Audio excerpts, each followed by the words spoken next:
نیت کرتا ہوں نماز جنازہ فرض کفایہ، ساتھ 4 تکبیروں کے، ثنا واسطے اللہ تعالیٰ کے، درود واسطے نبی کریم صلی اللہ علیہ وسلم کے، دعا واسطے اس حاضر میت کے، پیچھے اس امام کے، اللہ اکبر، یہ نیت ہوتی ہے۔ اس میں ایک چیز یاد رکھیں کہ نماز جنازہ میں 2 فرض ہیں اور 3 چیزیں سنت مؤکدہ ہوتی ہیں۔ ایک فرض تو ہوتا ہے آدمی کا کھڑے ہو کر نماز جنازہ ادا کرنا، قیام اس میں فرض ہے، بلا عذر بیٹھ کے پڑھی تو نماز نہیں ہوگی، ہاں کوئی بیمار ہے اس کے ساتھ شرعی عذر لاحق ہے تو بیٹھ کے پڑھے گا، اب ہو جائے گی۔ اور دوسرا رکن ہوتا ہے 4 تکبیریں، جنازے کی 4 تکبیریں فرض ہیں، اور 3 چیزیں اس میں سنت مؤکدہ ہیں، ثنا پڑھنا، درود پاک پڑھنا اور میت کے لیے دعا پڑھنا، یہ 3 سنت مؤکدہ ہیں۔ اور سنت مؤکدہ کا ترک کرنا 1-2 بار کیا تو برا ہے، اور اگر عادت ہی بنا لیں تو انسان گناہگار ہوگا۔ اس سے معلوم ہوا کہ اگر ہم جنازے کے کم از کم 2 فرض پورے کر لیں گے تو نماز جنازہ ادا ہو جائے گی، اور اگر ہم یہ 3 سنتیں بھی پوری کریں گے تو کامل طریقے سے ادا ہوگی۔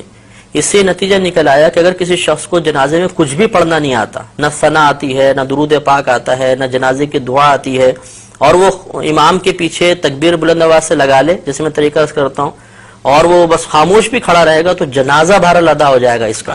ہاں یہ ہے کہ سنت کے ترک کا اگر جان بوجھ کے کیا تو گناہگار ہوگا اور ثواب میں کمی آ جائے گی۔ اب اس کا طریقہ یہ ہوتا ہے کہ مستحب یہ ہے کہ امام صاحب نماز شروع ہونے سے پہلے سب کی طرف متوجہ ہو کے ان کو نیت کا طریقہ بتا دیں، یہ افضل ہے۔ اس کے بعد امام صاحب تکبیر لگائیں گے، ہم نیت کر کے تیار ہوں گے، اللہ اکبر کہہ کر ہاتھ کو باندھیں گے۔ یہ مسئلہ یاد رکھنا بہت ضروری ہے کہ جہاں شریعت نے فرمایا کہ کہو یا پڑھو، اس کا مطلب یہ ہوتا ہے کہ اتنی آواز سے کہو یا اتنی آواز سے پڑھو کہ تمہارے اپنے کان تمہاری آواز کو سن لیں۔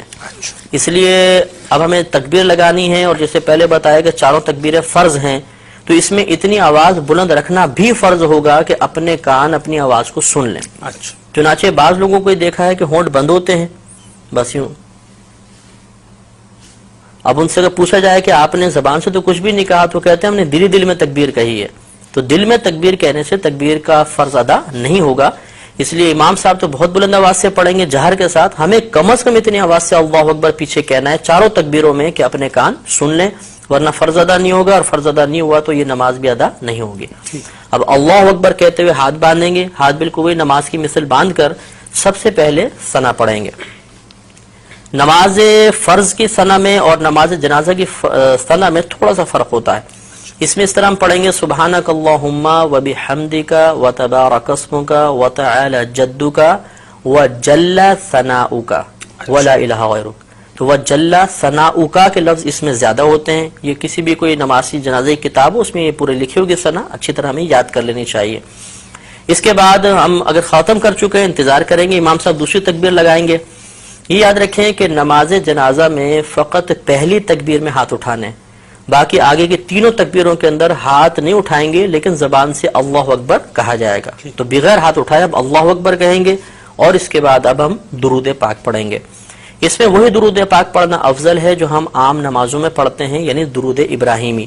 لیکن اگر کسی کو یہ یاد نہ ہو تو کوئی بھی درود پاک پڑھ لیں، بلکہ یاد ہو اس کے باوجود دوسرا درود پاک پڑھیں گے تب بھی نماز ہو جائے گی، اور افضل یہ تھا کہ درود ابراہیمی پڑھا جاتا۔ اس کو پڑھنے کے بعد اب تیسری تکبیر لگے گی، ہاتھ نہیں اٹھائیں گے لیکن زبان سے اللہ اکبر کہیں گے، اور اس کے بعد اب میت کے لیے دعا کریں گے۔ اگر نابالغ لڑکا ہے تو اس کی علیحدہ دعا ہے، نابالغ بچی ہے علیحدہ دعا ہے، اور بالغ مرد و عورت کی ایک ہی دعا ہوتی ہے۔ یہ دعائیں ہمیں نماز جنازہ کی کتابوں سے یاد کر لینی چاہیے۔ اگر بالفرض کسی کو یہ دعائیں یاد نہ ہوں تو کوئی بات نہیں، وہ کوئی بھی ایسی دعا کر لیں کہ جس میں امور آخرت کے بارے میں کچھ طلب کیا گیا ہو، دنیاوی کوئی چیز نہ طلب ہو رہی ہو، آخرت کے بارے میں، تو یہ ہم کوئی بھی دعا اس میں پڑھ سکتے ہیں۔ تو اس طرح ہماری نماز تقریباً مکمل ہو گئی۔ اب چوتھی تکبیر آئے گی، امام صاحب چوتھی تکبیر لگائیں گے، ہم نے ہاتھ نہیں اٹھانے لیکن زبان سے اللہ اکبر کہنا ہے، اور یہ اب سنت کریمہ ہے کہ جیسے ہی تو چوتھی تکبیر لگے اور سلام پھیریں تو ہاتھ کھول دیں، اور ہاتھ کھولنے کے بعد پھر السلام علیکم ورحمۃ اللہ، السلام علیکم ورحمۃ اللہ، دونوں طرف سلام پھیر دیا جائے گا۔ اب یہ یاد رکھیں کہ جہاں تکبیر کے بعد کچھ پڑھنا ہے اس میں ہاتھ بند رہیں گے، اور جہاں تکبیر کے بعد کچھ نہیں پڑھنا ہوتا وہاں ہاتھ باندھنے کی ضرورت نہیں ہوتی، ہاتھ کھول دیں گے۔ تو پہلی 3 تکبیروں میں چونکہ تکبیر کے بعد کچھ پڑھنا تھا تو ہاتھ بندے رہے، چوتھی میں کچھ محل ہی نہیں ہے پڑھنے کا تو ہاتھ کھول کر پھر ہمیں سلام پھیرنا مفتی صاحب عموماً لوگ یہ غلطی کیا کرتے ہیں کہ صاحب وہ جو چوتھی تکبیر ہے اس میں ہاتھ اسی انداز سے بندھے رہتے ہیں اور سلام پھیرتے ہیں وہ مطلب یہ خلاف سنت ہو جائے گا. اچھا. نماز ہو جائے گی خلاف سنت ہے کہ ثواب میں کمی ہوگی. سنت یہی تھی کہ ہاتھ کھول کر پھر سلام پھیرے جائیں.